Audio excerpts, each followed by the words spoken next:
हमारे YouTube channel पर स्वागत है।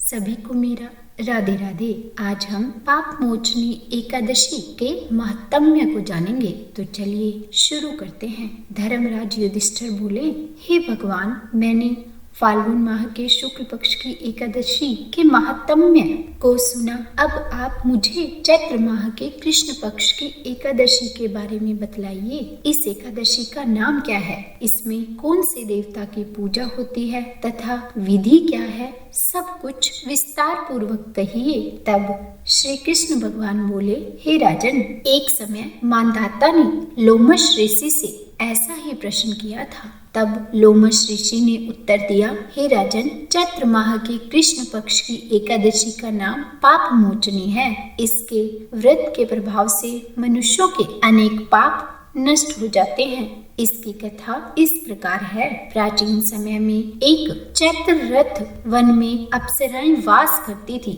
वहाँ हर समय बसंत रहता था। उस वन में एक मेधावी नामक मुनि तपस्या करते थे। वे शिव भक्त थे। एक दिन मंजू घोषा नामक एक अप्सरा उनको मोहित करने के लिए सितार बजाकर मधुर गाने गाने लगी। उस समय शिव के शत्रु अनंग यानी कि कामदेव भी शिव भक्त मेधावी मुनि को जीतने के लिए तैयार हुए। कामदेव ने उस सुंदर अप्सरा के भ्रू को धनुष बनाया, कटाक्ष को उसकी प्रत्यंचा यानी कि डोरी बनाई, उसके नेत्रों को उसने संकेत बनाया और कुचों को कुरी बनाया। उस मंजू घोषा अप्सरा को सेनापति बनाया। इस तरह कामदेव अपने शत्रु भक्त को जीतने को तैयार हुआ।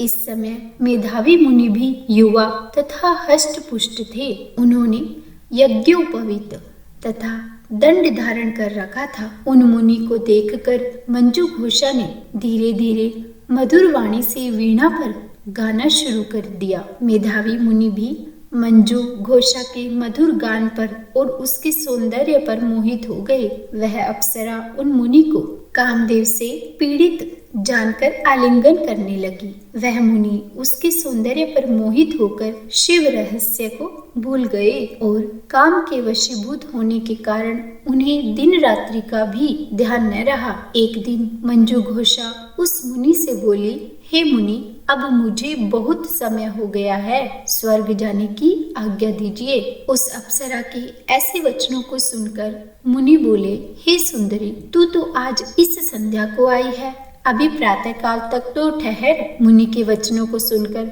वह उनके साथ रमण करने लगी और बहुत समय बिता दिया। फिर उसने मुनि से कहा, हे मुनिदेव, अब आप मुझे स्वर्ग जाने की आज्ञा दे दीजिए। मुनि बोले, अरे अभी तो कुछ भी समय नहीं हुआ, अभी कुछ और देर ठहर। इस पर अप्सरा बोली, हे मुनि, आपकी रात्रि तो बहुत लंबी है, अब आप सोचिए कि मुझे आपके पास आए कितना समय हो गया। उस अप्सरा के वचनों को सुनकर मुनि को ज्ञान प्राप्त हो गया और समय का विचार करने लगे। जब रमण करने का समय का प्रमाण 57 साल 7 माह और 3 दिन ज्ञात हुआ तो उस अप्सरा को वह मुनि काल का रूप समझने लगे। वह महान क्रोधित हुए और तप नाश करने वाली अप्सरा की तरह उसे देखने लगे। उनके अधर कांपने लगे और इंद्रियां व्याकुल होने लगीं। वह मुनि उस अप्सरा से बोले, हे दुष्ट, मेरे तप को नष्ट करने वाली, तू अब मेरे श्राप से पिशाचनी हो जा। तू महान पापिनी और दुराचारिणी है, तुझे धिक्कार है। उस मुनि के श्राप से वह पिशाचिनी हो गई। तब वह बोली, हे मुनि, अब मुझ पर क्रोध को त्याग कर प्रसन्न हो जाओ और इस शाप का निवारण कीजिए। तब मुनि को कुछ शांति मिली और पिशाचिनी से बोले, रे दुष्ट, मैं शाप से छूटने का तुझे उपाय बतलाता हूँ। चैत्र माह के कृष्ण पक्ष की जो एकादशी है उसका नाम पाप मोचनी है। उस एकादशी का व्रत करने से तेरी पिशाचनी की देह छूट जाएगी। इस प्रकार मुनि ने उसको समस्त विधि आदि बतला दी और अपने पिता च्यवन ऋषि के पास गए। च्यवन ऋषि अपने पुत्र को देखकर बोले, रे पुत्र, तूने यह क्या किया? तेरे समस्त तप नष्ट हो गए हैं। मेधावी बोले, हे पिताजी, मैंने बहुत बड़ा पाप किया है। आप उससे छूटने का मुझे कोई उपाय बतलाइए। च्यवन ऋषि बोले, अरे पुत्र, तुम चैत्र माह के कृष्ण पक्ष की पाप मोचनी नामक एकादशी का विधि एवं भक्ति पूर्वक व्रत करो। वचनों को सुनकर मेधावी ऋषि ने पाप मोचनी एकादशी का विधि पूर्वक उपवास किया।